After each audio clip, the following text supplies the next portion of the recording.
It's time to join Dan and Angie in getting to know the small business owners and artists in your town. Small biz is where it is. Let's support our community by shopping small, keeping it local, and keeping things all fine and dangy.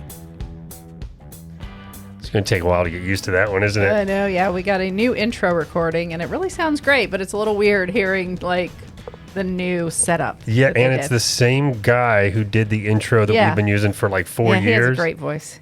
I'm so glad I found him again. Cool. Anyway, we're in studio today, so thanks, guys, for tuning in, for watching YouTube, listening on your favorite podcast app. However you're tuning in, thank you so much for joining us and seeing who's in studio today. Yes, thank you. And we wanted to get the person that's in studio in right away, but there was, some scheduling that we had to kind of work around. So we have David Brown in from Doc Brown's Barbecue. And I'm just going to say, when we first wanted to try your barbecue, it really was because of the name. I asked your son about this, by the way, because I am a child of the 80s. I was born in 71. You and I are pretty much the same age. I know where this is going. You know exactly where it's going. And I was like, oh, is it Back to the Future? And he's like, no, it's not that at all. So you must get that a lot. Get that a lot. Thank you for having me. Thank you for joining. Yes, of course. We're excited. This project started out a little over 10 years ago, just as a food truck. Well, Yeah, that's what we read. Yeah, being in Asheville, first, yeah. I at the time, as I mentioned before, we were talking before the show. I was a trivia host, and taking a pizza home from a pizza joint after a trivia night, not much of a retirement plan, and I bet you're really good at trivia, though. I know. I'm good on a team now. I'm a ringer. Oh, but nice. So I had 2 young children. You're looking around. What are you going to do? What are you doing? Period. Yeah. My wife was, working in a credit union at the time, and got the idea we had hosted parties with barbecue. Sure. North Carolina, South Carolina, Midland style, whatever. So Carolina style. Yeah. A Western Carolina style, I would say. Well, now, are you from the area? Not at all. Oh, wow. No, I'm from New England. I come from. Oh, you did say the that. land where, like barbecue is not the noun that it is down here. It's a verb, and which it's really grilling, Yeah. So, I moved to Columbia, South Carolina in 1994. Okay. And that's 30 years ago. And And if you're in South Carolina, that's where you're really, discovering what barbecue is. Yeah, discovering what a lot of things are when you're from New England. Yeah. Granted, my family's got roots in Virginia and West Virginia, but I'm from New England. That's how I identify. I'm from New England. So there wasn't like a generations and generations of barbecuers, that kind of thing? Not at all. And I went to the most popular place in Columbia, South Carolina, a place called Bessinger's, which at the time was owned by Maurice Bessinger. You can look him up and look up his history, but I'll just say it was the most unreconstructed restaurant I'd been in since I went to the South, and I was learning lots of things about the way people looked at their heritage down there. But I was there for the barbecue. Sure. And the first thing, I've told this story before, but I get a pile of pink pig meat, and I'm thinking trichinosis pink. It's not cooked. I know nothing. Like me. I know nothing of what the hickory smoke and the smoke does to the coloring. I'm just. You're about to send this back. You're mine's bad. Yeah, but I ate it. It was wonderful, and then I searched out more, and I'm also in South Carolina. They have in the Midlands they have the mustard based sauce. So I'm like, And growing up in an area that's not really barbecue centric.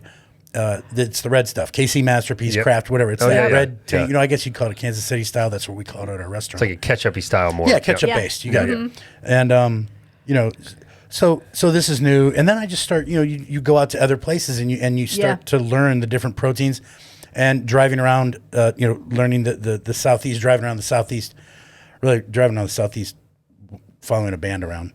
And instead of taking highways, you take interstates, you take blue highways, and you find the dirtiest places and you go there and you eat.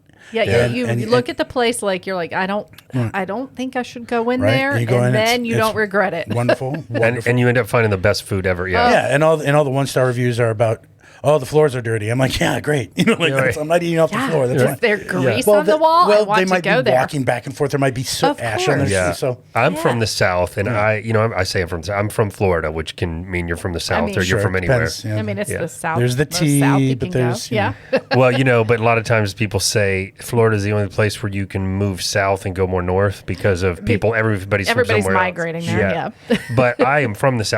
We're like fourth or fifth generation from a little town, not such a little town called Apopka, but outside of Orlando, in the country. And so we grew up on country food and riding horses. Yeah, that kind of motorcycles, I guess, first. But same kind of thing. Like it's, but our exposure to the kind of barbecue that's more similar to what you make was like side of the road little stands and stuff that was. Who even knows if they had a license to sell food? But it was so good. Raising money for a church or something. It was so good. So if it looks like it was burned down once, it's probably pretty good. Right. And you ever notice that when the restaurants would open new, they wouldn't be as good? It's almost like you needed someone to go in there and just pump a bunch of grease through the whole system. Yeah, that skillet needs to be have some layers on it. You know, like it's seasoned, baby. It's seasoned. Right. Interesting that you say that. That's another way. I remember when we opened 7 years ago. We opened the restaurant. Went from the food truck for a few years and then opened the restaurant. Yeah, I wanted to hear that story. So the food truck was successful then?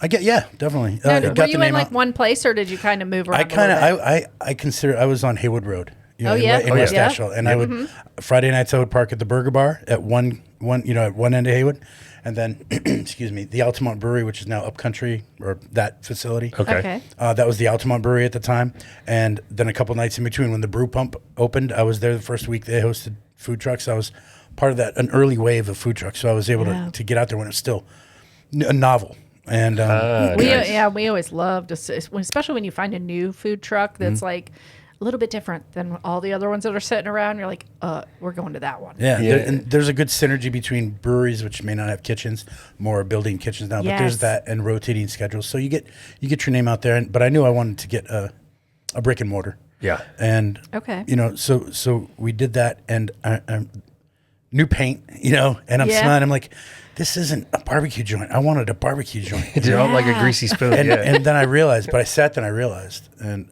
that I'm not ever destined to have that. Yeah. That's not for me. Right. That needs 30 years of patina. Like when I'm the weathered picture on the wall. Yeah. And I've been dead for 10 years. Yeah. That's when you get the joint. So So, that unvarnished look, that disappeared quickly. A lot of things. Once I was a bartender when I was in graduate school, and I was, I've been in the business, but until you own your business, sure, and all the things that come with that, good and challenging, and challenging and good, all of that, it's nothing. It's the closest thing to parenthood, like that I can't explain. I break my finger, you cut your finger, pain. We can talk about pain, but I can't. It's hard to talk about. Yeah. What do they say? Don't open a bar. It's a mistress. It's not. They're not. It's a screaming child. It's a baby that needs demands constant attention. And at any time, hours, it doesn't matter. Yeah. So that's. Well, you were just talking about today. Sunday is your day off, and how many hours have you worked today? 7. Yeah. I got a couple more because I got to light the smoker. Right. But that keeps me out of trouble. Yeah. And I am of the same belief. We talk about this sometimes too. How as we're getting to that age where you maybe when you were younger you thought you would be thinking about retirement, it's terrifying to me. The idea of having all this time on my hands. Yeah. I mean. You mentioned we're close in age. I just turned 55, so I'm squarely Generation X. And when I say that, for me, just me, everyone has a different, notion of what the generations are. Yeah. But like the Breakfast Club, me too, is the iconic. Oh, of course. And I was in high school when that came out. Yeah. Like I would have been a sophomore, or you might have been 8th grade. I'm just thinking doing the so, math. You might have been a freshman. Yeah, I'm 53 this year, so I was a couple of years behind you. All I know is I was in there, and so for me, I have never expected retirement. I Maybe realized to slow down a little, but not retirement. I was told not to enter. I thought I was going to be a U.S. history professor somewhere. Yeah. I was told not to do that because they're going to be downsizing soon, and the money's not going to be there, and they're not going to rehire. Right. And that's exactly what happened. Yeah. And I was like, in my back, I was like, no, that's fine. I don't care so much about the research and the tenure. I can be a community college. Yeah. person. And I did that here. Nice. I was able to be an adjunct, and that's where I miscalculated that you still got Harvard PhDs working in community colleges. Now they get pushed down the line. So now I'm an adjunct.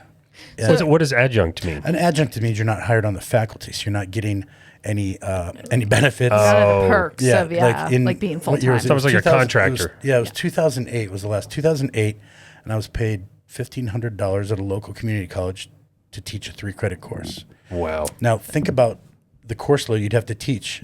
Yeah. And that's a 17-week semester. Yeah. $1,500 for that.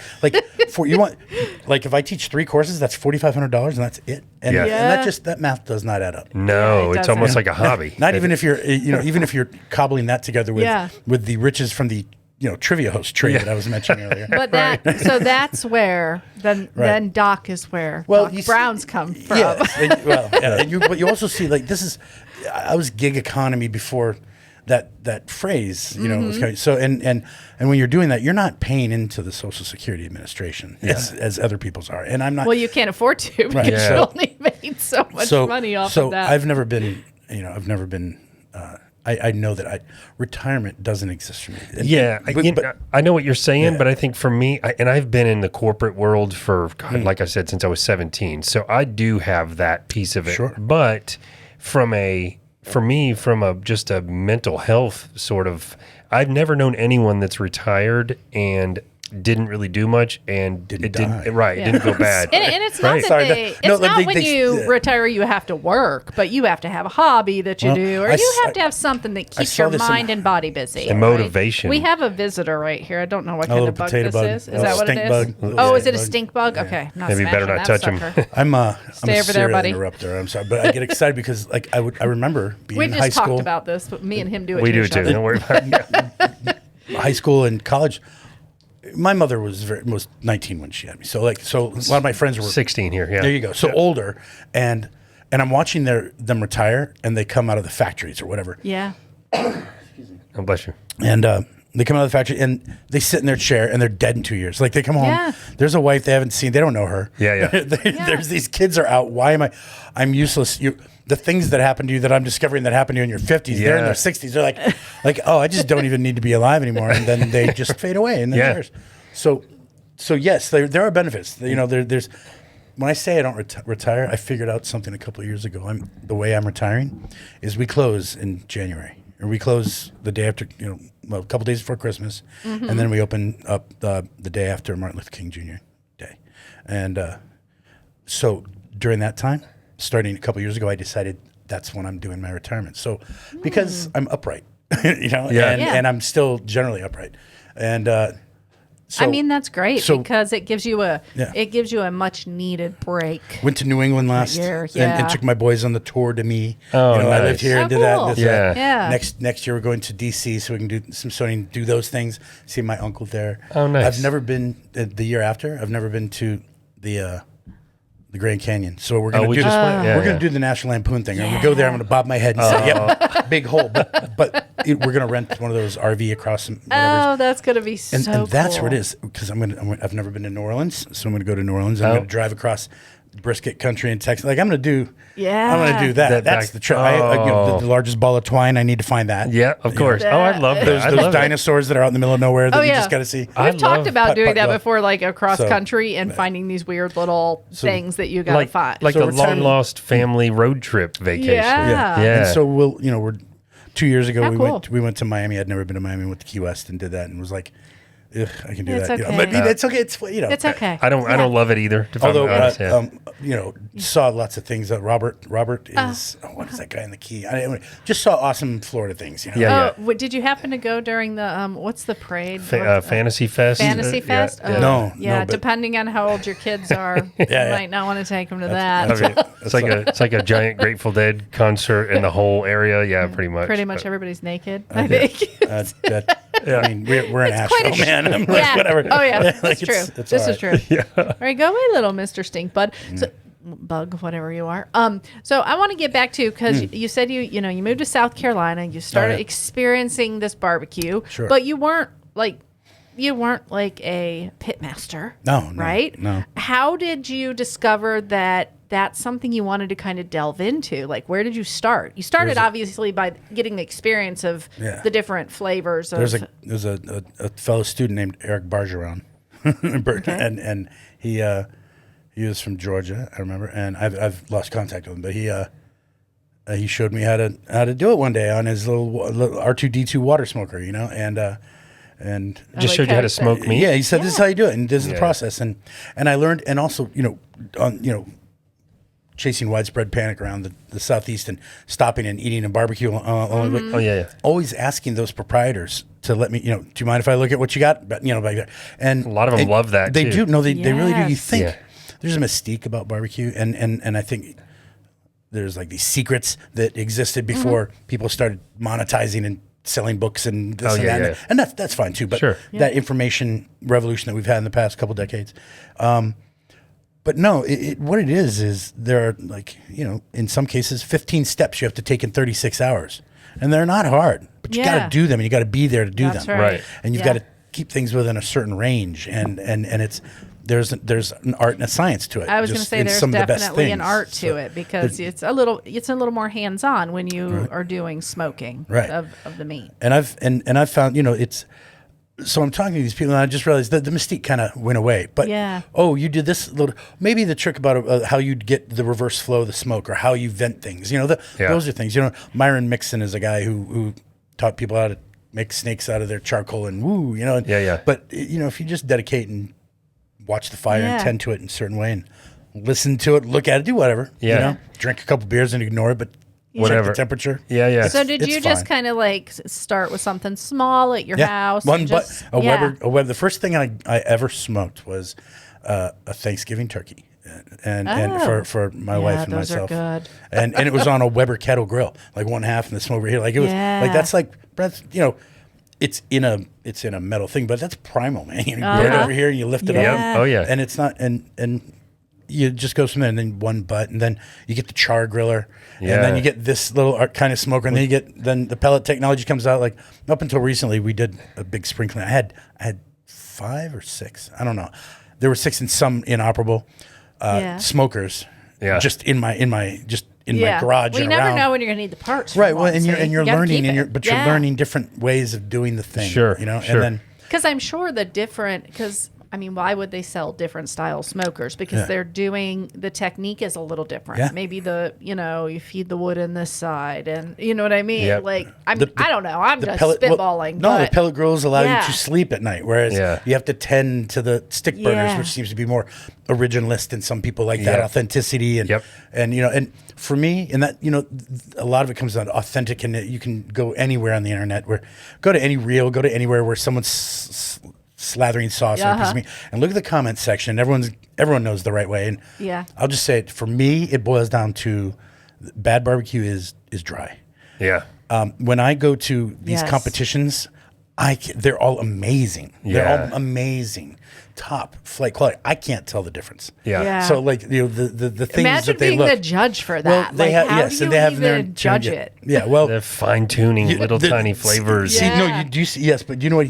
I think you and I just did the guy with the mustache, the guy with the turned up mustache, is the guy. He knows what's up. Yeah. Exactly. and it's not wax. That's sauce. So these characters and people play them up, and some, of course, again, and that's fine. For me, it came down, when it was time to try to make this next step to make a business that is viable.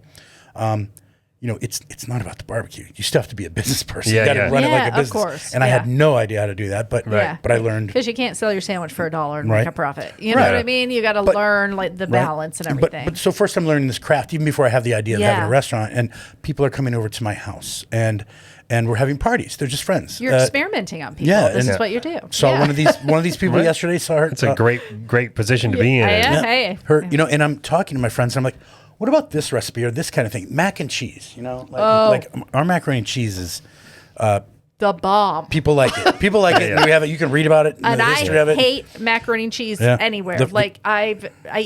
His mom makes a macaroni and cheese that is phenomenal, and this is the closest that I've ever had to it, where it actually has flavor. I'm always wincing when I buy it when she eats it, like at any kind of barbecue place, because it's usually like, because I always want to try it just to see. Well, there's two, and ours is not the shells and cheese. And I grew up on Kraft macaroni and cheese, and I grew up above the Manson-Nixon line, so I know what that kind is. Yeah. Now down here, you've got the baked. Yes. The golden brick of love, we call the it. Casserole, like a macaroni cheese casserole. And I sit there and I babble at people about the history of that, where it comes from, how the Huguenots, the Edict of Nantes, you get kicked out of France, so they go to Barbados, and from there in 1670 they come to Charleston. And that's where European technique, along with African slave labor and the knowledge of cooking this food. Here's your history. History teacher. I do that. Coming in. Yes, I love that though. So because the history of food is cool though. I do it constantly with all the recipes. There's stories behind every single recipe. Oh, that's cool. So the people that came over to our house, there's one girl. She's I've known her since she was 2. She's 20. She's coming back to work. She's worked with me. Like, I've known her since she was 2, and she worked in the restaurant. And the macaroni and cheese comes from her grandmother. Oh, wow. The macaroni salad's my mother-in-law. Yeah. And then I figured with Southern food, it had to have been inspired by someone or something you had somewhere, because I'm telling you, the macaroni and cheese, guys, if you have not had it, you guys call it macaroni pie, right? Macaroni pie, because that's what they call it in the islands, in the West Indies, which is where it came from before they. That's why I didn't turn my phone off. If you order macaroni pie in Jamaica or Barbados, that's what you get. Okay, so I guess I feel like I need to correct something, but when you're saying, and I think both of you are saying, there's like history behind each one of the dishes, there has to be at a barbecue joint. I feel like there has to be at a good one. Yeah. Because if you're just winging it and you want to get into I feel like as a foodie, and that we are self-professed foodies over the past probably 6 years, it's gotten worse. That's what happens when you get older, though, right? But you look for that. It's what replaces other things. But when you can't eat as much, you want those bites to be. Yes, and you want. I'll tell you, we'll get disappointed hearing, if it's not. But hearing like the history of the recipe and the ingredient, there's I don't know, it's like an art to me. Well, this is all. If I could peel back, this is by design. Yeah, because. First you get the food. Again, still haven't reached the point. You're still at parties. I'm gathering recipes. Yeah. Our applesauce is actually, what makes a family recipe a family recipe? It comes from different. This family gave it that recipe. But the other one, there I am in 2000, and I've got a new girlfriend, and it's our first Thanksgiving. This is before we did the turkey. She's now my wife, and I'm like, this internet thing. I ask Jeeves. This is pre-Google. I remember Jeeves. Of course, Jeeves. And I'm like, I'm typing. Awesome applesauce recipe, and this thing pops up. So now so we just made it for Thanksgiving. It was amazing. Then we made it the next one. And 5 years later, we have a son, and then 4 years, and then within 10 years now, whenever that smell enters our house, our children freak out because they know it's holiday season. Like you make it at Thanksgiving, and we make it at Christmas, and then we invented this holiday called Tweensies, which I now think is not called like Friendsgiving, but we invented something. We talk about that too. but we just figured it was another kick-ass. Holiday meal in the middle of the 2 holiday meals. Yeah. And we because have everybody's looking forward to all those meals. There's just more stuffing, more different kinds of stuffing. How many gravies can we have? But that's a great point, because all the holidays with all that eating are crammed in one little section of the year, and you got to wait the whole rest of the year. That's all right. You know what I mean? Where you're working it off in the fields. Yes, exactly. So did you tweak that recipe throughout the years? Not that one. Because that one, I'll tell you, that it's if I can just, it's Emerald Lagasse. It's his bourbon braised applesauce. You can look it up. Yeah, and why would you change it if it's freaking good? Which is funny. When I made the collard greens that we have, I was building and I was looking like a sorcerer over a cauldron. But that recipe is the one that taught me maybe less is more. Yes. And focus on ingredients and things. I'm just constantly learning. Well, this is as a person that, like I said, is a self-professed foodie, but I really don't know how to cook, and let's be honest, I don't want to learn how, or I would know by now. Division of labor, I'm here for you, man. But I know how to grill some things. I like at the grill, I do much better, and it's funny. We have a pellet grill, and then we moved here, and it needs a part, and they had a charcoal grill we haven't used in forever, and we've been using it, and we're like, Oh my God, I forgot how good charcoal was. I know. It's so different. And I've done smoking on the grill, but nothing exotic. And usually my brother, who's really into it, is walking me through it, like smoking ribs for 8 hours or some crazy thing. Yeah. But just as someone who likes to eat and those flavors, eating greens my whole life, collard greens, mustard greens, I've had them so bad at so many places. That's one of the sides I got when we were there, and I loved it. So you can tell that this is sort of a craft for you, for sure. The way that comes in, and that's by necessity. You know, there is no one at my restaurant with a culinary background. Yeah. You know, but I don't think you need that if you have a passion for it. You need the passion. Know? And if you know flavors, you know. For me, it's rather than passion, it's like a chip on the shoulder. Like, I'm not going to cut open a bag and warm something up. Yeah. We don't do that. I think the hallmark of our restaurant. You can tell you don't do that. I push the meat aside, just saying it's not moist. Like it's good. You know, that's fine, and people love it. But that for me is not the hallmark of this place. We don't have a microwave or a freezer or a fryer. Nice. Oh wow. That we don't have those things in our restaurant. Yeah. So nice. When we make greens and potato, you know, like everything, the thing that makes everything go is our stock that we're making, and it's a 36-hour stock. I'd learned something from Jacques Pepin or some French thing or something I read over. I read. I'm a pretty voracious reader. That's what I'm doing, and so I pick things up, you know. Yeah. But no, I'm not tweezing microgreens and that. No, but you know what I can we have tell. no line. We don't cook things to order. We prep, and then we're just a barbecue buffet on, you know. Yeah. Of course. Well, you have to prep those type of things, like the beans, like the. But like, I just don't know how to cook things the off. collard greens. Yeah. Well, plus you'll be sitting around for an hour waiting for your meal if it's you know you're trying to do it that. Yeah. But I can just tell in the 30 minutes that we've known you that I think a combination of you're very educated and you seem to be hungry for knowledge in general, and I think that helps. I'm a kindred spirit in a little bit of a way, because anything I'm going to do, I don't care what it is if I've never done it. There's a certain degree of quality I'm going to do, or I'm not freaking doing it. Somebody else can do it, and I get that vibe.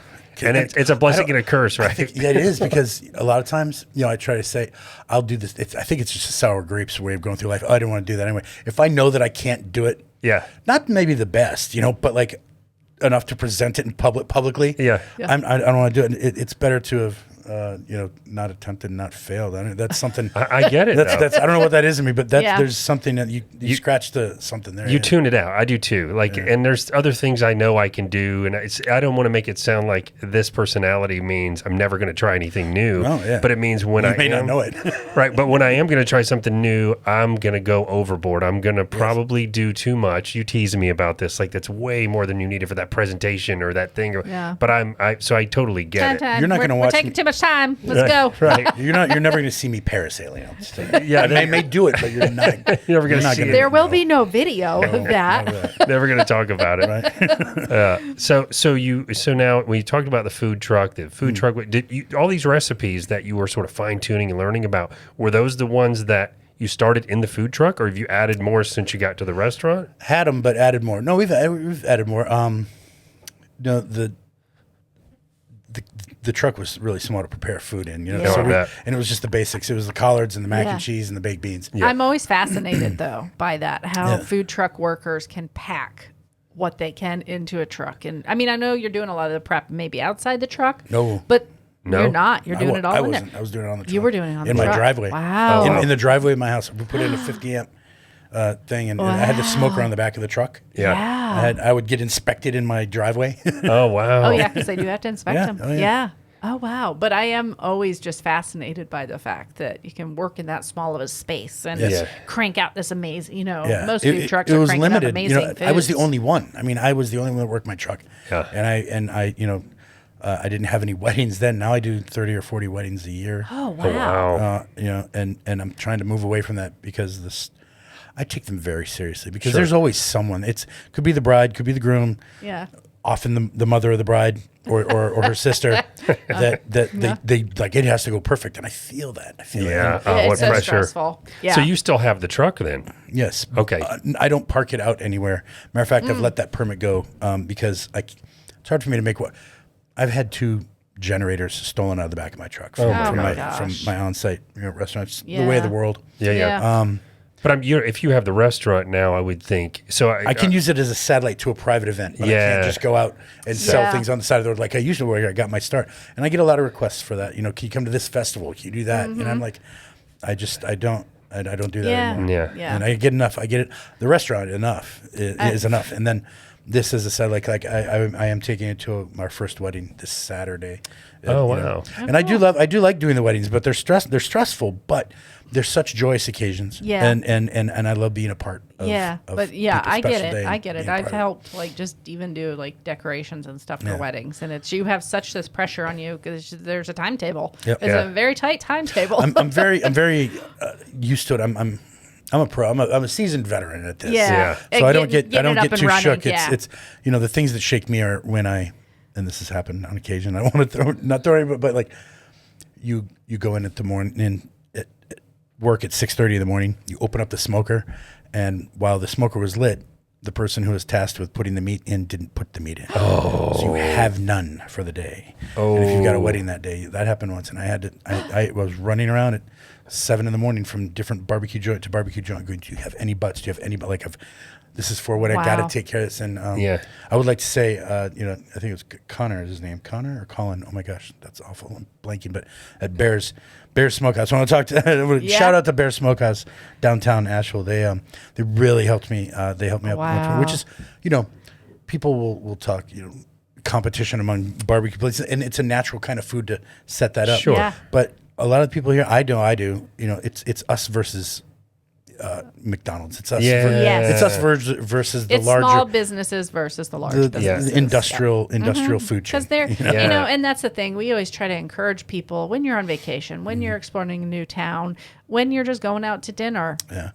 Hit up your local places, guys, because the other places are getting plenty of business from the truckers that need to stop off the interstate to grab something quick to eat. From people just running through for something quick for lunch. They're getting plenty of business. We need to support our small. Plus, it's almost disappointing. Do you really want to go on vacation and eat the same thing that you could eat in the town you live in? It's like, and partially that's what we look forward to the most. Well, we're a little different too because partially it's sort of our goal to support small business. So we make it a point not to ever eat at those places that are chains or corporate unless there is literally no other option. In fact, little side story: we took our bikes to they're Trek bikes. I took them to the Trek store yesterday to get them. They haven't been repaired in forever. Mm-hmm. Get the bill back, and I'm thinking, why didn't I go to like a Mama Joe's? But would it cost half as much, better service, And no offense, the Trek team was great, but we try not to ever do that anyway. One of the things that we consciously sell is, I don't sell food. Yeah. I mean, I sell food, but that's not what's for sale. It's not why people come back to us.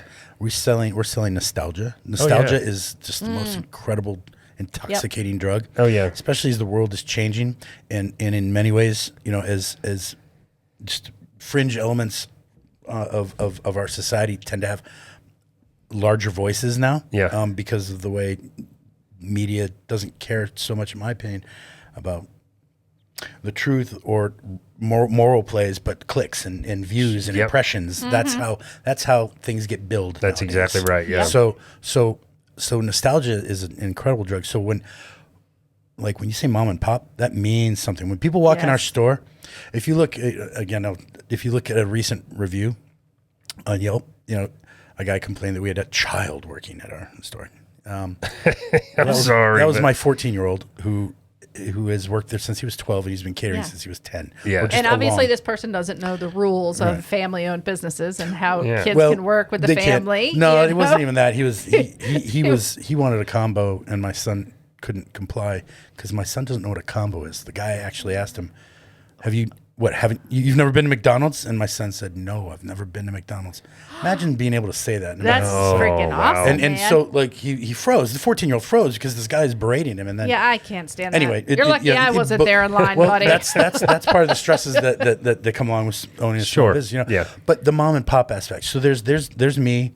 I'm waving. I'm the brand. Mm-hmm. But there's Krista up front. Krista is a huge engine. She runs the front of the house, and she can handle 6 tables, the phone, and the window, and tell you to cool your jets over here. Yeah. or just tell you to leave, like she did Yeah. to someone. And but she probably does it in the right way. Yeah, and the regulars appreciate it and love that. Yeah, Yep. and they see that this family's struggling in this world that's becoming so, insensitive to each other as we are siloed and blah blah blah. And Yeah. So I mean, we know what that is, and our oldest works. Works. Yeah. I met It's your a true oldest. family, true family-owned business. Yeah. But Well, and what I love too is the regulars, like people like us. Yeah. Yeah. Which is probably most of your regulars. When you see somebody like that berating the 14-year-old, You step up. You no, step no, up. no, Yes, yeah. not going to happen right Yeah. now. We're going to have a chat. Right. I saw a guy during COVID. Yeah. We had rules in space, and this guy was just not complying. And my wife said something, and I wasn't there to witness it, and I don't know what he said, but the giant bear of the man who comes in all the time jacked this guy up against the wall, and she was like please, kid, got to put him down, Or take him it's outside. it's like it's easy. What's that new song that got everybody upset? Like, try that in a small town. Yeah. But there really is that element, like leave these people alone. They're trying to work. Right. They're Yeah. working. Like, Take your shit somewhere else. Yeah. Like I- you don't. They don't need your money. Yeah, during They don't COVID need your times, money. I saw Yeah. a recent post that came up in my feed from 2021, and it said, "Yep, it's still weird out there. I had to close down the restaurant for an hour so I could go pick up my staff from school. I had 2 high school kids and me working. Yeah. That's all I had. Right. Like it was weird times. Yeah. Well, Oh, I know. We the saw business- so many restaurant owners and the the things you had to do to comply and to be able to survive that Yeah. time. Many didn't. yeah. Oh, yeah. Many didn't. I mean, I feel like the ones that were switching things up a little Yes. bit. To go And in the thinking drive-through outside window. the box. We'll bring your food to your car. We'll be, Totally. you know what I All mean? that. Yeah. Those ones, That's they're Seemed still to- here and they're that's going in strong. That's in anything. That's You gotta in- pivot, in man. every You got system. to, You've got to yeah. be able to be flexible enough. That's to, right. Yeah. To bend with the things Yeah. that was a black swan event out of nowhere, man. Well, maybe Yeah. not. I mean, Yeah. Well, real quick, I just want to jump back because when I was there, I got food to go, and we had only been here for like a week, so I just, or maybe a couple weeks, because we'll talk about this too. You guys run out of food, which is such a good sign. But Yep. but so when we found that out the first time, we became more interested. Like, wait, this place runs out of food. It we was have to probably eat there. Krista. Is Krista? Is that what you Krista, said? yeah, Yeah, that's well, probably yeah. who I talked to. And she's like, yeah, if you just call us ahead of time and tell Yes. us what you Yeah. want, we'll We'll put hold it it for back. you. Nice. And that's what we did. And so Yeah. I went in and picked it up. I met with your oldest son, Trex is his Yes. name. Yeah. And he was super friendly. cool name. And, but the people that were sitting there eating or having a beer, I ended up like she always teases me because, we're talkers. But so I'm talking to 2 guys at 2 different tables that are sitting there having a beer, having their barbecue, telling me which sauce to get, telling me what. Which and it- sauces did we get? All of them? We got all of them.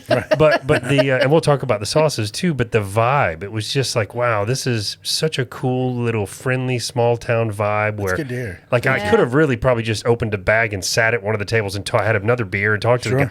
But it was that kind of vibe that I got immediately in there. Like it was just it wasn't a big corporate machine vibe. It was kind of like, hey, chill out, have a beer, have some food. And so when you talk about nostalgia, I know you guys haven't been around for 100 years, but I think you're well on your way to making a place that people remember, that people, the next generation took their kids to. Yes. And, that's Yeah. that's Is that the kind of goal, like with your family? Are they? Yes. Do your kids? Do your really kids? had a goal.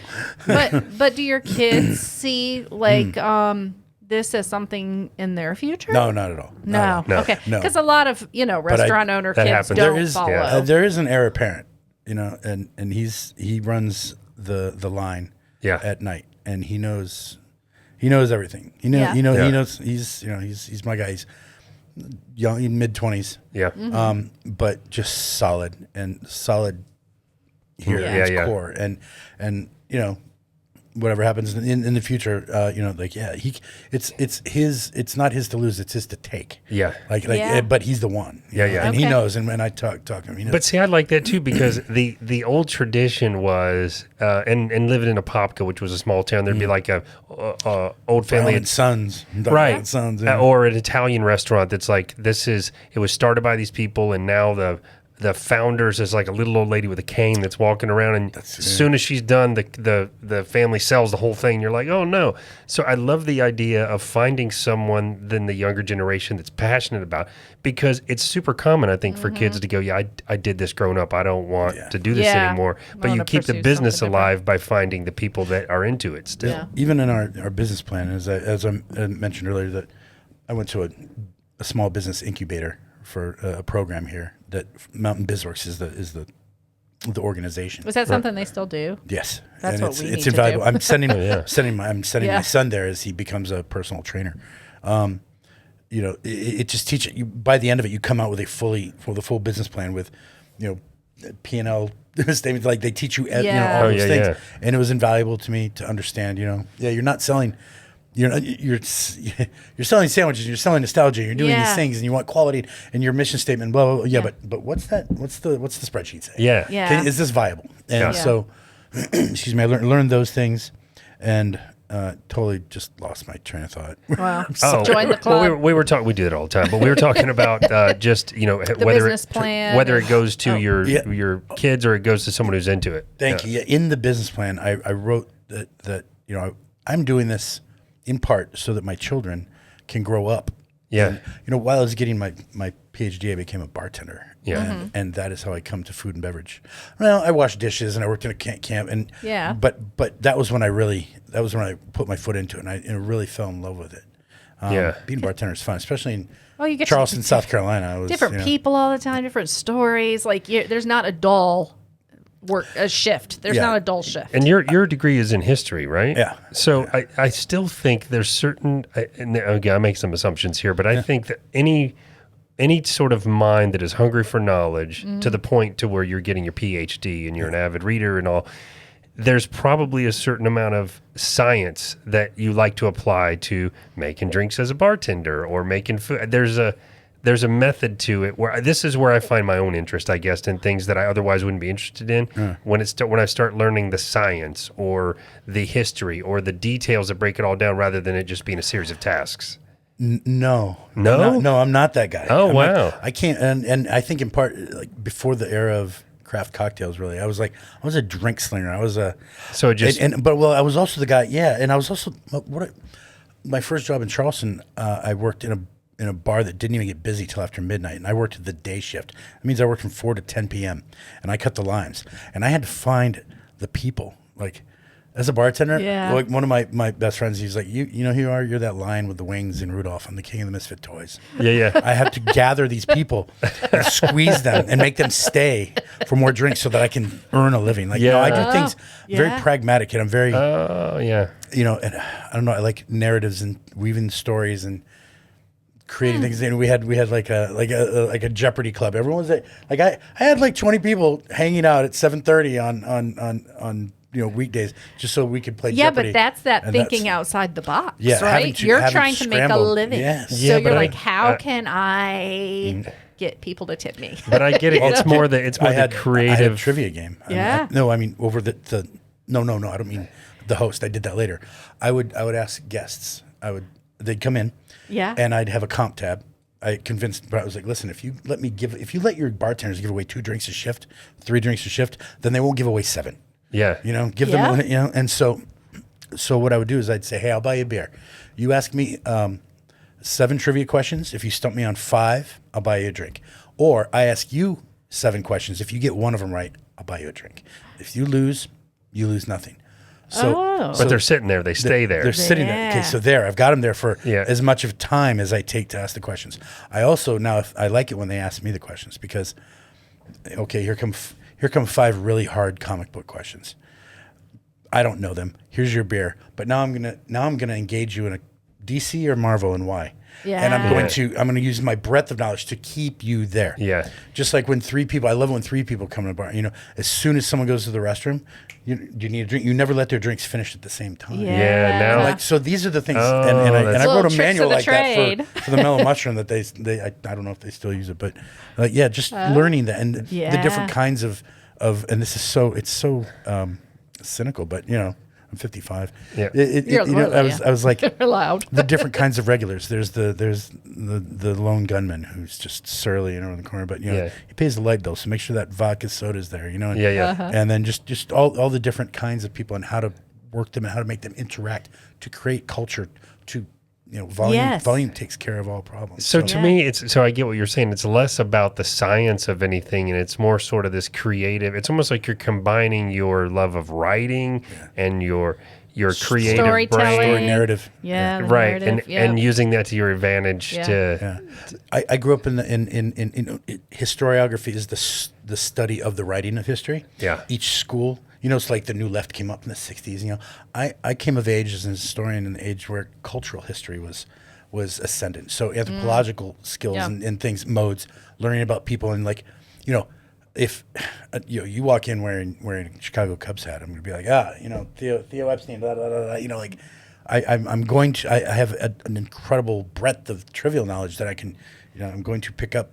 There's Chicago right there. Yeah. There's, I picked up on. You're looking for a clue. I'm constantly scanning people. Yeah. And I'm looking for information. I'm getting clues. I look at license plates before I look at the, when I see a Clemson fan come in, as a Gamecock in my, it's just coincidental that the colors in my restaurant are garnet and black, but that's the colors of University of South Carolina. So I've got the Clemson fans. I've just always got to.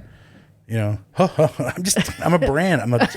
There's a mask. I put on a mask. Yeah. Just like we all do. No, I like that you said that though. It's a brand. So the brand of your barbecue joint is that nostalgia, first of all. And the way we make the food. The interaction, definitely the way, that's why we had you on. The way you make the food. But I love the engaging part because that is I was talking to some new neighbors we met the other day on the walk on the gravel road with the dogs, and they were a bit older. And it's weird because a job skill now is being able to talk to other people in person. And when we were younger, you're like, well, that's like putting breathing on your resume.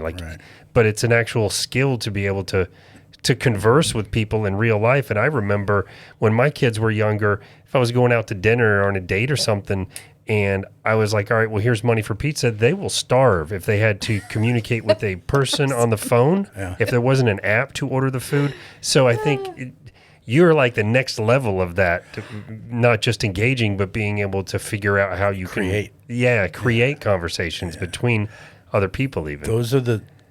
And to go back to the business plan, like my children, like those are the soft skills that they are learning, that they've learned. And those will translate. You can sell gigas, you can sell insurance, you can sell yourself as an artist. You can set, these are the things that they've learned just by, seriously, like sit at my knee and shut the hell up. Like, don't, we're ninjas, right? We're here ninjas. Yeah. We'd like them to remember the food as being good, but I don't want them to remember us at all. It's like, and just, I keep going like this because like, my youngest always get by my right knee, just so I know where he is. Yeah, because he is all over the place. But like they've learned and they've that's invaluable. Problem solving at the moment. Dealing, controlling your emotions when this guy's berating you and bullying you and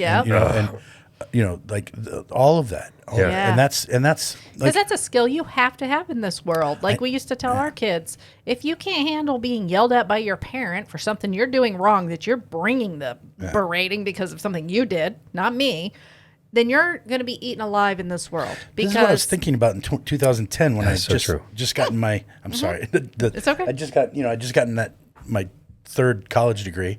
I'm looking at all my diplomas rolled up in the basement. I'm drinking a glass of brown liquor, and I'm like, all I'm thinking about is my children's future. Like, what are we doing? What are you going to leave? Is this what you're going to leave them? Yeah. And like, there's no trust fund. So, I'm very fortunate. Here's another huge plus that I did not really know. Like, having them with me in the restaurant, like having them at a beck and call there. Just knowing them. That's like. So many. I read today. So many people are scared about their kids. I'm like, I know where my kids are. Yeah. I know where they're.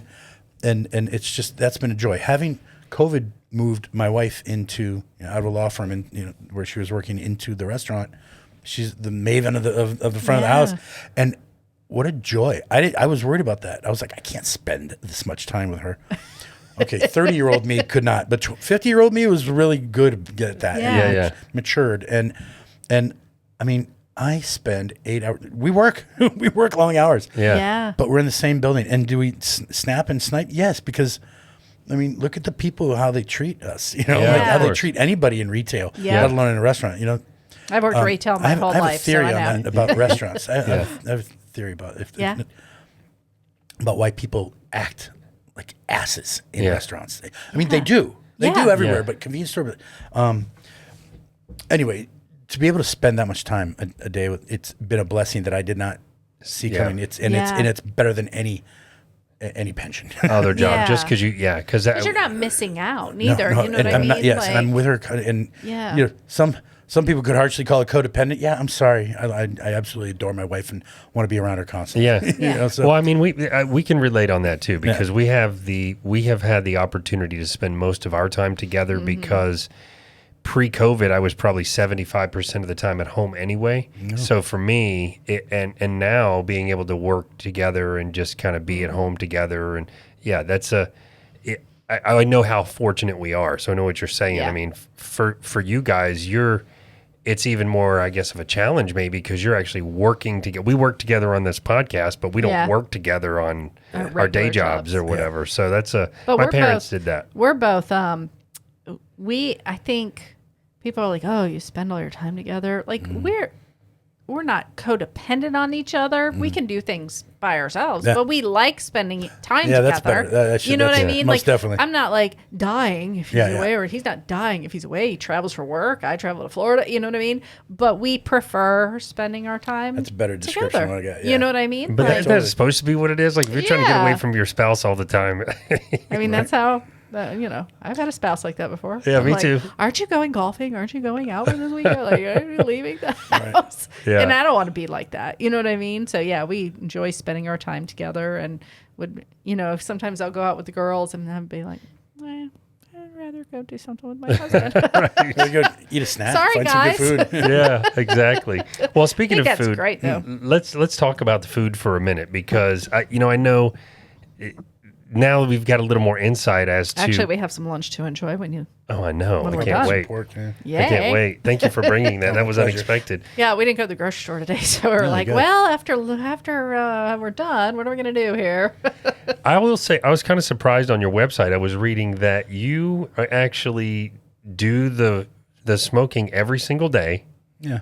You fire up Yeah. the smoker and just that you're the one out there running all the meat all this time. Well, I don't necessarily fire up the smoker. That's that they do that at night. I'm the morning guy. I get it in the morning, like But today, gotta cook I'm overnight, gonna right? rub the meat, and so yeah. The thing, I know you want to get back to the food, but one thing that's important, like Doc Brown, Yeah. it's really more of a Princess Bride thing. It's a Dread Pirate Roberts thing. You know what I mean? You know I what I'm don't saying? know what that I know is. the movie. But Okay. Okay. Wesley was the Dread Pirate. There's no such thing. He passes on from generation. Oh, I got you. Okay. So Levi, who is Yeah. Levi Probst, is the next Doc Brown. I'm David Brown. Yeah. Doc Brown doesn't exist. Doc Brown is all of us. Yeah. We all make the food. Yeah. We all make everything. Oh, okay. It's just my job to like manage and make sure everybody knows Yeah. all of the 11,372 things you got to do. Yeah, exactly. All the steps. Right? That's Yeah. it.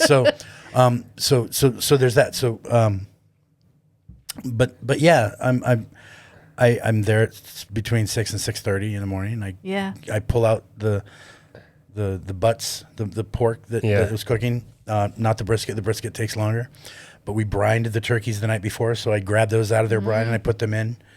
I start trimming the ribs down and stripping off the silver skin and rubbing them and then getting them in the right spots. I butterfly the chickens.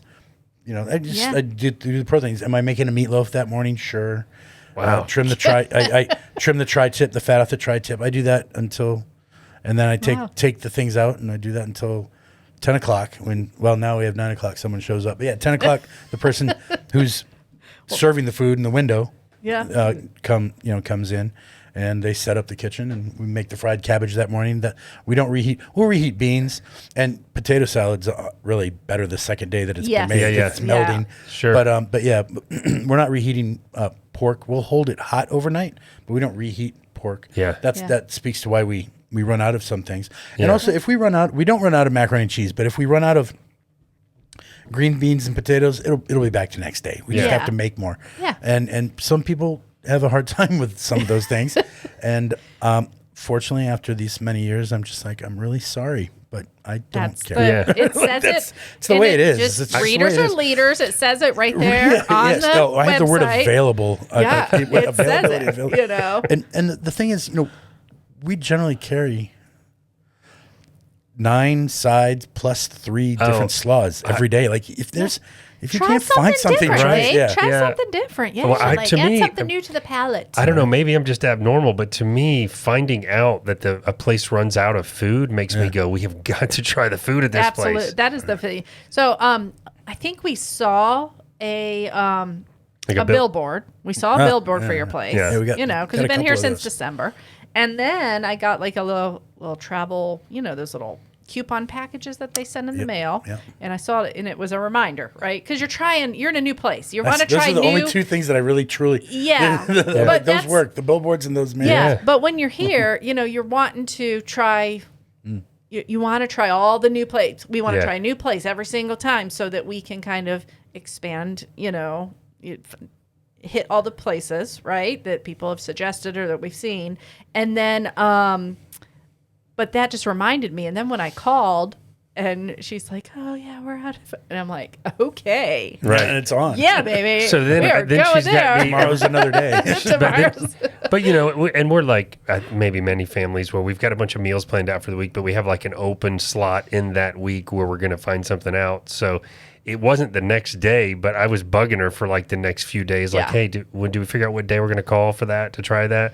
And Because so we usually try a new place every week, but I feel like we've kind of gone through, Yeah. We want recommendations. where now, we're people. learning. We Sand are. Hill Kitchen. I don't, yeah. What is it? Sand Hill Kitchen. You've never been to the Sand Hill? No, I'm writing that down right now. But that is the thing. So I now saw you've been to Griff's. That's yeah, a good call. we've been to Griff's. Oh, so good. Oh, so we love we've it. Well, Sand Hill Kitchens. So now we'll like stop at places, well, we have been like, okay, well, let's try this place. We'll look it up and, but now I think we're to the point, we've been here long enough. It's time for the referrals. Because we're working through referrals from the Asheville foodies. Yes. There's and so many. Some out of those there. are Oh, great, Lord. but I'll say what I've learned, you get to a place like Asheville where there's a lot of good food. We've been coming here on vacation for 7 years and we have like Copper Crown and some of our favorite restaurants. I love Copper Copper Crown. Crown. Yeah, that's Because I know too the bartenders very well. Yeah, like, yeah. For years, like they were trivia guys. Yeah. So hey guys, we need to get you on the show Yes. because That place is great. yes, we I do. can't tell you how many people we've probably sent there from Florida. Oh, We're yeah. like, if you're going to Asheville, you have to go there. And you we have have to. like we did our honeymoon up in Fletcher, way up in a cabin, way up in the mountain, and drove like 45 minutes each way to at Just least to go to go. Copper Crown. We went on. twice in a week. Twice while we're there. But that's like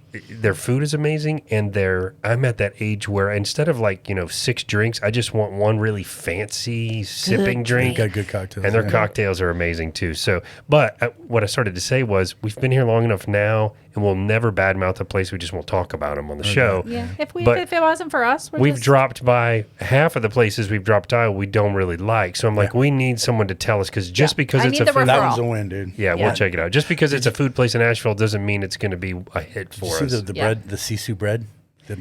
You sent me the. I sent you that. Yes, I'm going to get him on. Maddie's amazing. Oh, have you eaten his bread? No, I haven't had his bread. Is yet. that from this place? No, No, I no, have oh. a referral from Like this is a David. guy. He's got. It's all handmade he's got bread. he's got his Yeah. bakery in his garage. There's no storefront. Oh, He sells you. You Yeah. like come up. You're like, what? It's like a knock drug on his dealer's- garage door and he opens up like That's and the he's, best stuff, though. No, he's- Oh, this he's- sounds Are you fascinating. kidding me? He's, Like, Maddie is amazing. Oh, we gotta get him Matthew Sunquist. Yeah, I have Yeah, them. just Yeah. go to see and you'll see how you order and you're like, what is this? And you're driving. You're like, Am I where lost? am I? Yes, yes. Am I gonna get No, shot? And then all of a sudden, like my favorite place is like to a get 300 layer eggs. croissant, dude. It's like Oh my! like folds and folds and Oh my gosh! Oh, you're killing me. That is, He's amazing. that Yeah. is something that's probably been passed down to him. He's learned. oh, and he's you been in Europe. can't- He's yeah, you gone- can't. yeah. It's he like doesn't belong in Candler. He really doesn't. But he's like he's Yeah, Yeah. got a lot of double middle fingers for the world. Yeah. And It sounds like so sounds like we like him. Yes. Oh, very much so. He's awesome. Yeah. Yeah. Oh, that's awesome. Yeah, we're excited for that. So not to run through all of it. Sorry, I keep- That's okay. No, it's Yeah. great. We love it. So I just wanted to run through things. So you guys have, the things that you would expect to have at a barbecue place: pork, beef, brisket, turkey breast. You guys have smoked chicken salad. That's what I love about your menu is you've got a few things on there that I've never heard of at a barbecue place. Yeah, I haven't heard of that. The reason, do you want the reason? Yeah, Yeah. I do. It doesn't say chicken, does it? It says smoked. Is it just smoked salad? No. What's it say? Does it say CHX or does it say chicken? Oh, it says CHX. Okay, so that's turkey and chicken together. Oh. So at the end of the day, if I have The 8 extras. turkeys and only 6 are sold, you become chicken salad. Oh, that's brilliant. Yeah, And it so- doesn't waste. It's So- not going to dry out. And all that Yeah. is smoked turkey and smoked chicken. It's mostly chicken. Yeah. Yep. With celery and our Alabama white sauce instead of mayonnaise. Oh, Okay. that's So it brilliant. gives a little twist. Yeah, that was Yeah. just I don't know. I mean, it's that's a great, it's a think I great was- way think to I was not sitting be on top of a wasteful, mountain that though. day. Yeah. Yeah, but it's a good way I not to got an waste and idea. to make Yeah. something unique. Yep.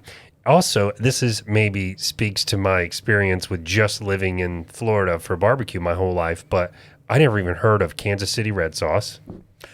Had you? I just call it that. Yeah. Yeah. That is your basic. It's ketchup on steroids. Okay, so It's that's the cake. sauce that I did know. Yeah, then. it's just the basic Yeah. American style.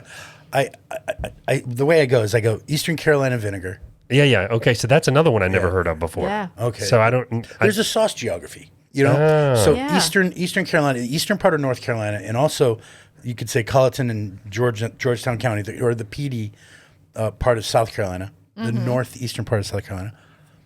That's where the vinegar-based sauces are. Okay. And then in the Midlands of South Carolina, the mustard-based sauce. Why is that? Because you have the old American Post Road in 1750. Thousands of Germans came from Pennsylvania down into, like Charlotte, North Carolina. Yeah. It's named after the Queen of Bavaria, I believe. I don't know, Oh, whatever. wow. A German, queen. I And don't know my history at all. Mecklenburg County. My son was born in Orangeburg. When my wife was wheeled in to her preferred hospital in Orangeburg County, there was a woman sitting there reading. She was Mennonite, and she's reading a German newspaper. That was 2005. Yeah. Like these are German places. So, Yeah. So okay. mustard slaw, mustard sauces. Okay. So Then- the influence. Yeah, and then Yeah. now someone in Kraft or KC Masterpiece decided to make American barbecue sauce in the '60s and blew it up. That's what everybody knows. What your father has been burning on chicken thighs on Memorial Day. That's what Americans call barbecue sauce. Right. Most Americans, Yeah. particularly northern ones. Yeah. Now, if you go to Texas, it's going to be a little thinner. It's going to be tomato based, not necessarily ketchup based. Right. Maybe a little lemon. There's so many Wow. regional So that's- pockets. That's in Yeah. Texas. fascinating because I never even heard of the different ones. And my favorite one was the Alabama White, which I've never heard of that in my That's life. Big Bob Gibson is a world famous barbecue joint. It's been Yeah. around for 100 years. Yeah. And they take whole chickens and they just dump it in vats of this white sauce. Wow. And I've got a jar of it from there. Everybody has a white sauce now. Okay. With the age of information, everybody has to have all the primary. Like 50 years ago, if the mountains of North Carolina don't really have a barbecue culture. Yeah. That's more than Yeah. 6 years old because people are too poor here. You're not eating a whole pig in one night. You don't have a bunch of labor that you have to feed because they're bringing in the tobacco that night. Right. Here, you smoke a pig and you eat on it through the winter. So barbecue, as we Yeah. So Alabama, northern Alabama, Decatur is where this place is, and they're just known for that sauce. Everybody has that. Everybody has that on their Wow. menu. Everybody has brisket now. Everybody Yeah. has pork. Yeah. There's a pig on my sign, and we still had a brisket, and people get annoyed at me, and I growl. I'm like, there's a pig on the sign. Right. And it's just like when people come in and they ask, what's Tempe? And I'm like, okay. It's not a town in Arizona. No, it's a and I know that they're not going to eat it, so I say it's fermented soybean. I say it just like that, Yeah. and that way it drives They're them like- away. They just go, And then they go, It's- why even vegan? Or you say it's a vegan option. They go and they make a dirty face. I'm like, well then don't get the baked beans because those are vegan too. Yeah, right. Yeah. And they don't understand vegan's not the bad word. Yeah. Although I can understand there's not a soybean on the sign. Yeah. Yeah, but But- you're also, you have to be able to offer, Small business. small businesses have to be able to offer what's popular in an area too. And, a market. you have, vegan, that is heavier in some areas and not hardly at all in another You area. got 4 people going out to lunch, and one's a vegetarian, not necessarily vegan, a vegetarian. And you don't want them to mark you off the list. Yeah. You know? Yeah. And What can you barbecue have in for them? places like ours, this nostalgia bond that we create. Yep. We definitely are like hey, I got a place. Yeah. I know Yeah. of a place. I got a Right. guy. Yeah, know, yeah. Oh, or you got to come out and see this character because if you get me talking about again mac and cheese, I will go off for half an hour about mac and cheese. I'm Is surprised there mac and cheese in that bag? No, I'm sorry. I didn't. well, I was they- making whole pans of it today. So disappointed. I'm just telling you, after this No, I'm just conversation, kidding. we have to go there again soon anyway. Just- Smoked it's- meatloaf. You know what I did? I'll just tell you. So you're gonna have Smoked to edit this. meatloaf. You're gonna have to edit this out. But we make because I'm just smoked meatloaf. Wait, why do you I want me to edit it it's out? literally made to my grandmother's recipe. Oh and- my God. Wait, why do you want me to edit out? Because it's like a secret recipe? No, because I'm about to just babble about my son. Oh, no, No, we we like- like made babble. We like it. well, I We made like something today babbling. that we never have. Yeah. I have 4 extra meatloaves. My son's laid up at his grandmother's house, Nani's house down the road. So we crumbled that up. We made and then we crumbled up an uncooked mac, and we put in red sauce and mixed it all together, and then baked that again. And so so like sleep bombs. He needs to. He tore his ACL, so he's just less than a week post op. So he's that's all horrible. doped up and eating Yeah. meatloaf bombs. But I love the name. Yeah, no doubt. Meatloaf bombs. I just don't even. I mean, there's no. Yeah. We just make things, and then Yeah. we'll eat it. Sometimes you don't. We did add something to the menu. We serve tri-tip now. Like California. That's I don't know if you're familiar with tri-tip, that cut, but people in California, when they think barbecue, they think tri-tip, and it's those Santa Maria grills that you turn yes. and it goes up and Yeah. down. Oh, They okay. cook them on that. It's from the bottom, the sirloin and the picanha. It's like a. Is it a leaner meat? It is, and can Yeah. you slice it like Real a thin. Yeah, it's Like a London broil almost? yes, exactly. Okay. It's not. I would say I'm not really a butcher type, and again, Yeah. I have no culinary training, but it's got aspects of a roast and a steak, and it just takes on Okay. smoke. So we serve that, and Oh, nice. so yeah, we throw things, little things.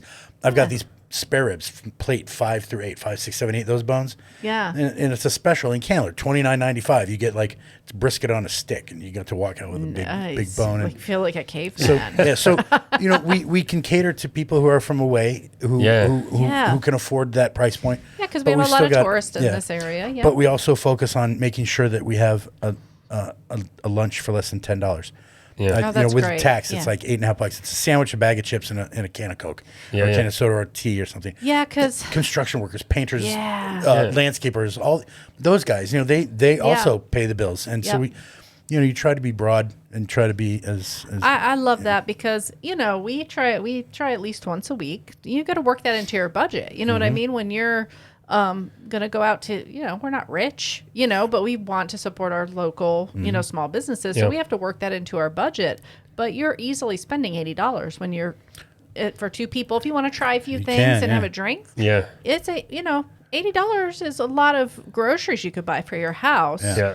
But it's something we're passionate about, so we make sure it's budgeted in. Right. Yeah, I don't want to live in a world where I can't go try that restaurant. right. I heard that. No, but we're probably not eating out 2 or 3 times a week. You Yeah. know, but we're definitely making sure that's part of our lifestyle. Yeah. You know, And I just hearing the but we probably wouldn't buy the $10 thing. We would be like, no, we need to try that and that Right, and that yeah. and that. Yeah. Well, That's you know, how that's we one thing are you when can we buy. go out to eat. You can buy a pound of pork right there, and they get a 3-side plate. Yeah. Yeah. And grab a couple plates.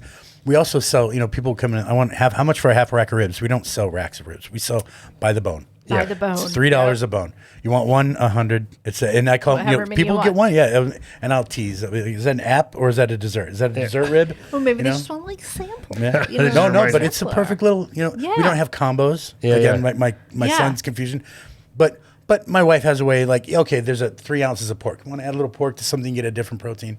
Yeah, She's very nimble and very Yeah. good, and she reads people and will. It's Kinda about tell- hospitality. Yeah, it's Hospitality. Service is service. Hospitality is That's something right. else, and we Yeah. try Mm-hmm. to You're elevating it when you bring in a hospitality type. trying to. We're not going. Personality, We're not. though. Yeah, I'm not. You're not going to wipe crumbs people's and face yes, after yes. their. Yeah, we're not going to get any stars You here. got a little barbecue sauce on your face right there. Yeah, that's like one of my friends.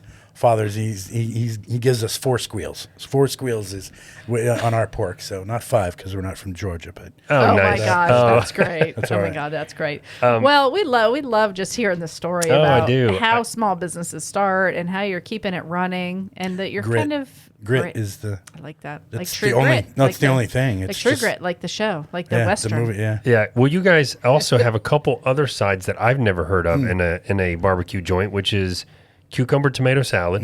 I never heard of that. And It's a nice lighter option. sweet potato casserole. Yeah. Well, it's a souffle. It says souffle. And I'll explain, like a explain those. Yeah. dessert. That cucumber and tomato salad is also known as a calico salad.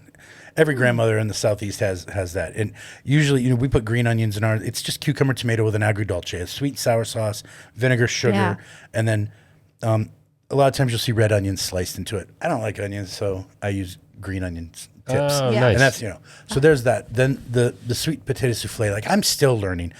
Like, what's the difference between a sweet potato pie, sweet potato casserole, and a sweet potato souffle? Yeah. Yeah. And I would, and some of the What folks is the here, difference? 'Cause I don't really know. this is just the way I can tell. And the things I've read, Yeah. talking to 80-year-old women in the Hominy Valley and understanding, trying to learn these things. And sweet potato pie, I think, definitely, and yam pies. So sweet potato pies, I associate that more with the African American community. And it's a pie in a crust, and these It's almost like a casseroles- pumpkin pie, isn't it? Yes, yeah. That's But- what and we know about it. Same thing, but sweet potatoes. And Yeah. now a sweet potato souffle is going to have the brown sugar and the things. And when the casserole rather, the souffle is definitely on the sweeter side. And we Yeah. had a negative review about it, and some guy whipped out his thesaurus and was talking about our food, and he said the sweet potato souffle doesn't know whether it wants to be a side dish or dessert. And I was like, yeah. Perfect. You've got What's- it. I mean, you don't get it, but you got it. Right. You described exactly what it's supposed to be. And Thank so, you. So it's not poofing up, and it's not French. Yeah. It's it's just sweeter. It's got more egg, and we use sweetened condensed milk, so it's sweeter. It's on the diabetic side of things. Yeah, it's not as heavy as like the casserole or the pie would be. Right. Because you are adding the egg in there. It's a little lighter that way. Lighter than that. And we, the fried cabbage. We have fried cabbage. People who come from say New York City, and they're here, they've heard about this town, and they come and they come out here. And one person actually thought we were taking like leaves and dipping them in a deep fry, like a tweel or something. I don't even know what they were thinking we were doing with this. And I'm like, no, we're I just like my separate but leaves the fried. again, you got to think these are late 19th century grandma mimas. Yeah. And they're just like, it's braised cabbage. It's Yeah. fried, but you put it in a pot with butter. And you put some butter and you put some bacon in. Yeah. You take the bacon out, you leave the butter in that, and you put in a little bit of a liquid to deglaze. You throw in your cabbage that's chopped up in your seasoning, and you just let it go. Yeah. And as it's releasing its water, it's now braising on itself. Yeah. But you start off by frying off the bacon. Yeah. So that's the term. It's That's fried why. cabbage. Right. Just the And people name. are like trying to question Well, they're this. trying I'm to like, put it I'm like, into would you their- just yes? their And I'm just trying to get them to group. put it in their mouth, so they go. Can you just try it? Like, this is wonderful. Oh, Yes, it's it's good. It's It's good. cabbage, and it's a vehicle for butter and bacon. Yeah. This is amazing. Right. I'm like, okay. Yeah. Well, that's. I mean, how could you go wrong? Right, exactly. We are just all little grandmas in Yeah. our kitchen, and Yeah. we don't, and we call it something. We laugh at that, and we That's funny. we follow our recipes. We do what we do, and we Yeah. laugh. Yeah. And why change it when everybody's loving it? Especially So if you can far. get them to try it. So Yeah, far, yeah. I always have. And like you said, it's not always going to be for everyone, right? And every dish you have isn't going to be for everyone. Right. Somebody might, try a cheeseburger at this place and they say it's the best cheeseburger ever. And then I go eat the cheeseburger and go, no, that's not cheeseburger. Right. Yeah. So You've got to learn that one quickly. Yes. If you let that, you can't take everything so personal. And right? I do. And Yeah. it's hard. but you can't. But I do. But It's hard. me too. Yeah. But I meant Yeah. more for the people that are coming to the restaurant Yes, because yeah. because I feel like, I have never worked in the hospitality industry. I've never worked in retail like you have, but I feel like you have to be like a saint to. I wouldn't even be able to read the reviews because they're so irritating. It's like, did you enjoy your meal or did you get confused about a definition of something? Well, yeah. And here's the thing with us. So irritating. You, Well put. don't okay there I'm just going to put this out here to everybody. I feel like a review should be written, if it's going to be a negative review, it should be because the place was horrible service, disgusting. Like, it shouldn't be really reflective on, well, I didn't like that meal. Right. Because who gives a shit? The next person might freaking love it, Yeah. right? You're It's not. how was it You're prepared? Was it- critiquing something that maybe it's not the way that you would love it, but you're not focused on any of the positive about the place. The place is freaking cranking. There's people that are eating there. You know what I mean? Yeah. Like you're vibe. waiting, and the vibe, the friendliness of the staff, the service was great. Yeah. But you're not focusing on any of that. You're just focusing on, I didn't like the way that the thing And we've all tasted." seen it. I mean, I don't work in that industry, but I've Bleh. seen it where Don't I'm do like, it's amazing. my People kid- need more problems. My canned phrase is, "There's no the beans tasted like okay. There's no accounting for taste or preference." Yeah. That's And right. I say That's right. Say it repeatedly. Yeah. And, Yeah. And we will never shit on any place. You know what I Never. mean? Never. Like you can always, even if it wasn't for us, there was something good about it. Yeah. Right. So I'll There was say it always was really good something beer or with atmosphere, Yeah. the vibe. The people were amazing. Great conversation. Plus, you we've know. learned from restaurant owners Yeah. that we're good personal friends with now, and they have one Yeah. of them comes to mind, does a podcast where he reviews other restaurants, but he always gives them another chance because you can Yeah. have an off night, and you Totally. the reviewer could have People showed up on the giving it worst back. possible time. Somebody just quit. You never Yeah. know what happened. Yep. So you just got to give them another Good chance. But, practice. That's right.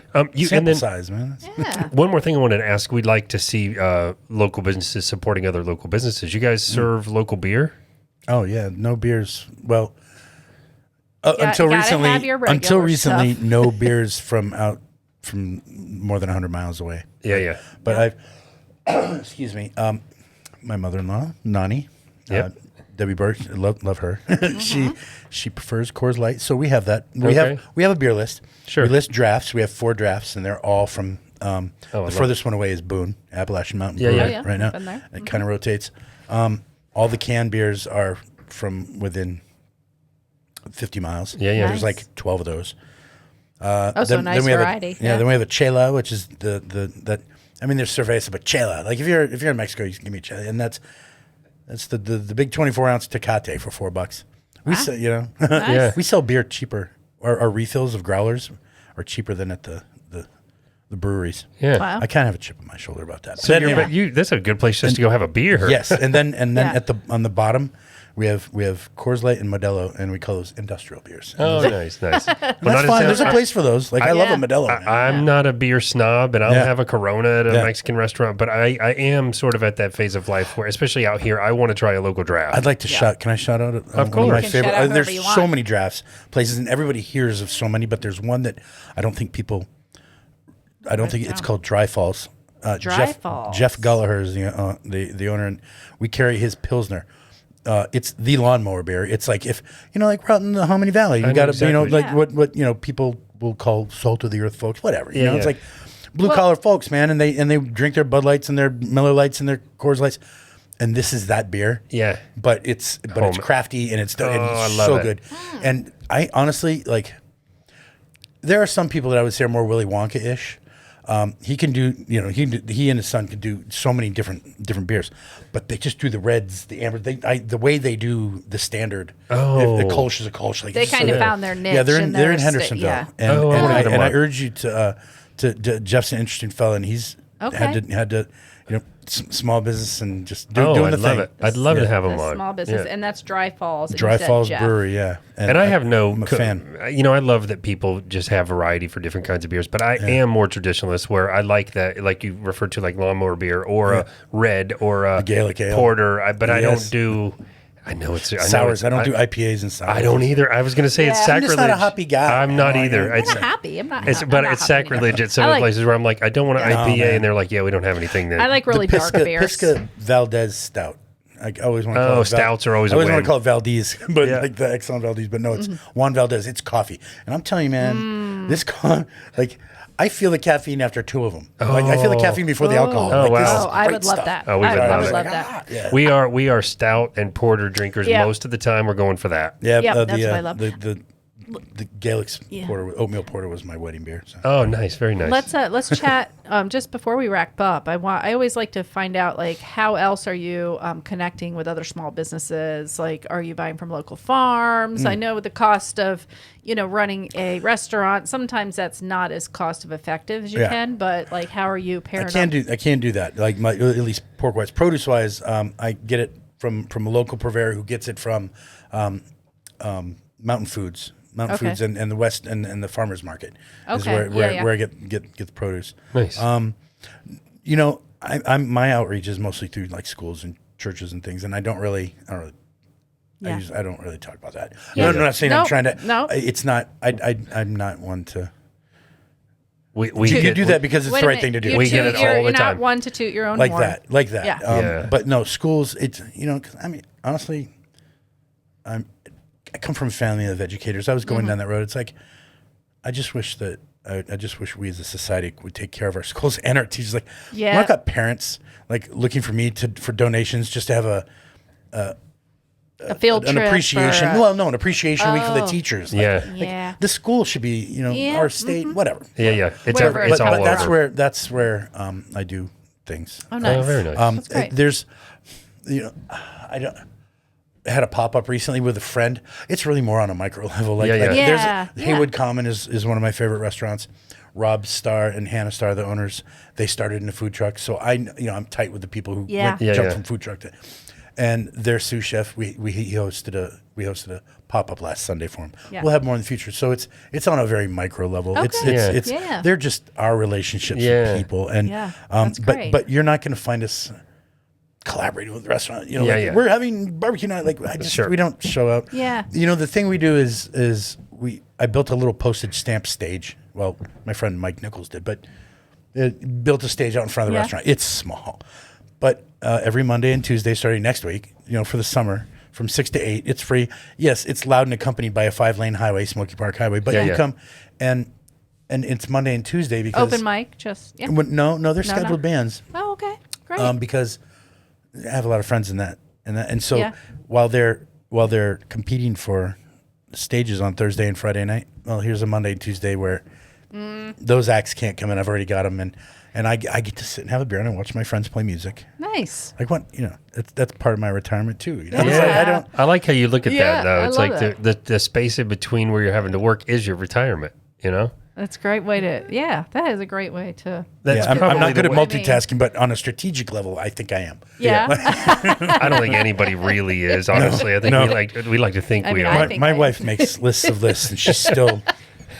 We all get overloaded, man. Well, you just transfer the stuff you don't finish the one day into the next list. Yeah. and then I'm you get it an Aries. I just don't eventually. finish anything. That's my secret. I'm chronic. I have a whole list of things after this interview to do still today. But David, thank you so much for coming Thanks out for and having being me. with us. I Thank you really so much. appreciate the opportunity. I'm excited to for meet lunch. You. Right on. Oh, I know. Me too. I'm excited to get back in there too. But very nice to meet you. Yeah, we haven't gone together. I know. there. We should So, and try some of that local beer and we'll do it. Yeah, awesome. Honestly, I'll just say this: Sure. Tuesday, come see the Trusty Hucksters, Trusty Hucksters. or not this Monday. It's next Monday. Anyway, Do you have a check it out. schedule on Facebook or no, but it's it'll in be this- posted. It's on the store. But and also we have Mitch McConnell and the Senators. His name is Mitch McConnell. He's known as Banjo Mitch around town, and he's amazing. Okay, Old timey cool. stuff. Yeah. But it's just he just hated his name. I was like, no, man, lean into Yeah, it. lean into Yeah, it. lean into So it. it's like Yeah. this Mitch McConnell and the Senators is Oh, Yeah. I love Fantastic. it. That's Okay, great. cool. We'll But have to come by one of those nights for Yeah. sure. it's fun. And again, loud, raucous, but a couple beers, have a meal. Oh yeah, for We sure. definitely will. We definitely will. Thank you so much for Yeah, sharing your thank you. story with Thanks, our man. audience. Thanks for having me. Thank you. All right. Well, that's it. I guess we're going to wrap it up. I'm Oh going yeah, to I let have you to say take my it. ending thing. I start spacing out because of the lack of food. That's what That's it because is. we can kind of smell it over here now too. So I can't wait to eat that. All right. All right, guys. Thank you so much for tuning in and listening. And make sure to check out Doc Brown's if you're in town visiting or if you're local and haven't heard of them yet. I don't know how you couldn't have, right? Anyway, remember, at the end of each and every day, It's all fine and dandy.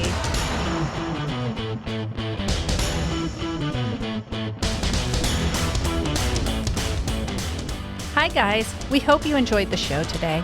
If you did, we would love a review. So make sure to head over to your Apple Podcast app or whatever app you listen to your podcast on and give us a 5-star review. Also, give us a like and a follow on our social media. You can find that all under Fine and Dangy. And if you want to find out more about our guest or about us, head over to fineanddangy.com.